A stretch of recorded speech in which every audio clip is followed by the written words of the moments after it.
What's up mga alien? Nagbabalik tayo dito kay Clyde Lane sa Quiapo. Meron tayong mabajik dito na gravel bike. Ito, si Tripid Factor. So ito yung latest na gravel bike dito. So aalimin natin kung sulit nga ba yung gravel bike ito mga alien. So like, comment,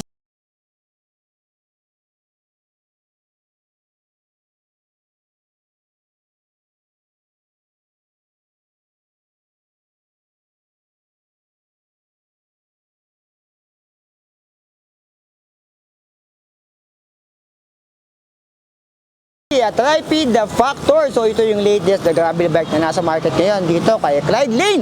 So yung frame nito, material na ginamit ay alloy 6061 yan. Yung binabudget natin, size 47 yung kanyang seat tube. Yung top tube medyo mahaba-haba. Top tube niya ay 56 cm mga alien. And yung kanyang stand over height naman ay 740 mm. And yung kanyang reach naman ay 420 mm. Itong frame nito ay makinis na rin. Makinis sa kanyang head tube, top tube and down tube dito. Seat tube, makinis na rin siya. Meron ditong 700C. Head tube niya, 110 mm yung haba. Straight tube lang siya dyan. Ayan, hindi siya nakatipad syempre. Cabling naman niya, naka-full internal. Meron sa kanyang down tube and top tube. Itong top tube, ito yung kanyang disc brake caliper sa likod. Ito namang left and right niya. Nakable, yan yung FD and kanyang RD. Yung lagayan natin ng ulam, ng bottle case, o ng alak. Sa down tube isa, sa seat tube isa din. Yung cabling, dumaan dito. Ito yung FD and yung RD, ayan. Yung FD na ginamit sa kanya ay Shimano Sora. Ayan, naka-clamp type siya dito, dumaan sa ilalim, ayan. Crankshaft naman niya, chainring ay bakal, 5240, 170 mm, square taper siya dyan. Yung chain na ginamit ay Taya. Ito yung nakita kong chain sa isang bike na nabike ko. Taya. Ayan, parang habulang ano lang. Taya, ikaw Taya. Ayan. Taya mga alien.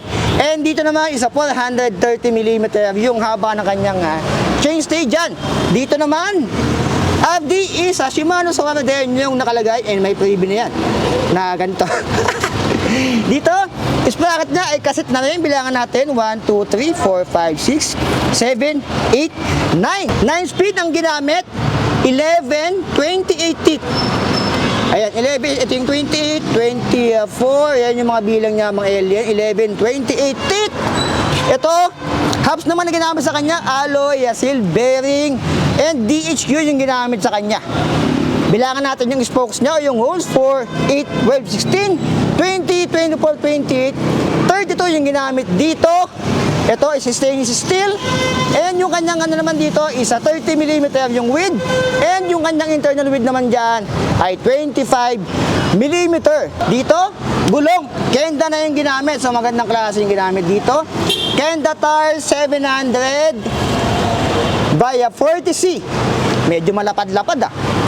Ito yung 40C. Yan yung 40C niya. So siguro pwede na yan. Lalakihan niya pa ba yan? Yan yung 40C dyan. Yung clearance niya sa taas. At ito naman yung sa baba. Yan yung 40C. Ayan. And meron siya ditong bridge sa kanyang seat stay dito. Dito walang lagayan ng kabit sa likod. Pwede nyo gawing rim brake kung gusto nyo dyan. Sa likod naman, naka-IS mount. International standard, single piston, disc brake rotors sa unahan and sa likuran, 160 mm na yan. And syempre, naka-quick release na rin dito. Yung seat post naman ito, tignan natin yung seat post nito. 27.2 and 350 mm. Alloy na rin yung ginamit na seat post sa kanya. Pedals niya is syempre stock pedals, bakal, non-seal bearing. Naka-single bolt lang yung kanyang upuan dito. Yung kanyang saddle, tripod na rin yung ginamit, medyo manipis-nipis siya dito. Yung fork naman, syempre alloy, non-tapered.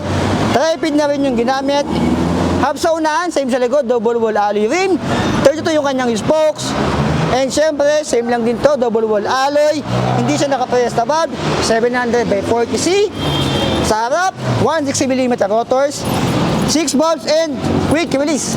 Head tube ay non-tapered, syempre, straight lang siya dyan. Stem 80mm, clamping 31.8, and Neko, silvering yung kanyang headset. Ito, 420mm, alloy na rin, tubular sa dito. And yung kanyang STI, literal na STI, ay Shimano, so ano na yung ginamit dito. Ngayon, alamin natin yung timbang ni Tripod Factor. So, feeling ko nasa 11 ba, something lang to mga alien. So, alamin natin kung tama ang helyen nyo.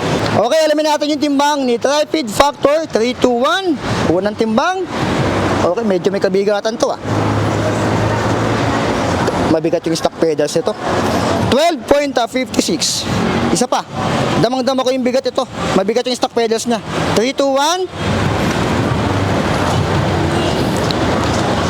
Okay. 12.59. So yan yung actual weight niya. 12.59 na kilogram. Ito yung talagang malaki yung factor ng bigat dito. Ayan o, damang-dama ko yung bigat niya dito eh. Siguro nasa ano lang to, 11 point something kung wala to, mga alien. Tingnan natin kung wala to. Okay, tinanggal ko na yung kanyang stock pedals. Tignan natin kung ano yung timbang niya ngayon. 3, 2, 1. Okay. 12.07. Ang laki na nga nung dinagdag na ano sa kanya. Isa pa. 3, 2, 1. Pag wala yung stock pedals. So, ayan. 12 kilogram. Yan yung actual weight niya kapag wala yung kanyang stock pedals. So mabigat talaga yung stock pedals ito. Ayan mga alien, so ano masabi nyo? 12 kg si Tripod Factor. Okay, yan yung timbang niya.